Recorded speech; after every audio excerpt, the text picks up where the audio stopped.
మెయిన్‌గా. తర్వాత తన గూడా అంటే ఇష్టంగా ఇప్పుడు మనం కొంతమంది గెలవాలనే కోరుకుంటాం ఇప్పుడు. దాంట్లో ఉన్న ప్రతి ఒక్కరు మనకు తెలుసు. అందరికి సపోర్ట్ చేయలేం. మనకు నచ్చిన వాళ్ళు కొంతమంది. ఇప్పుడు నా లైఫ్‌లో కొంతమంది ఇష్టం నాకు.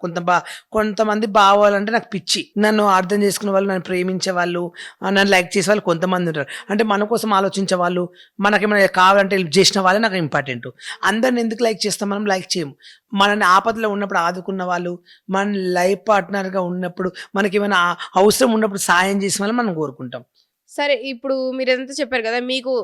మీకు తోడుగా మీ కష్టాల్లో ఉన్న వాళ్ళని మీరిష్టపడతా అంటారు గదా! సరే మీ లైఫ్‌లో మీరిష్టపడే పర్సన్ ఎవరు? అంటే మీకు ఆపదల్లో, కష్టాల్లో తోడున్న మనిషెవరు? నాకంటే లైఫ్‌లో చాలామంది వచ్చారు, ఎళ్లారు. అవసరానికి యూజ్ చేసుకున్న వాళ్ళున్నారు. అవసరానికి మాట్లాడమని. ఇప్పుడు ప్రెజెంట్‌గా అంటే ఒక బావుంటాడు తార్నాకలో. ఆయన డీసెంట్‌గా పరిచయమయ్యారు. ఆయన పరిచయమై 2 ఇయర్స్ అయితుంది. ఆయన కొంచెం నాకు అప్పుడప్పుడు అవసరం ఉన్నప్పుడు హెల్ప్ చేస్తుంటాడు. నా నా గురించి అర్థం చేసుకుంటాడు. ఎప్పుడు నేనేం అడిగినా ఏది కాదనడు. యూఆర్ గుడ్ జెన్యూన్‌గా మంచి వ్యక్తి నాకు ఆయనంటే. హ్మ్. ఇష్టం బాగా. సరే.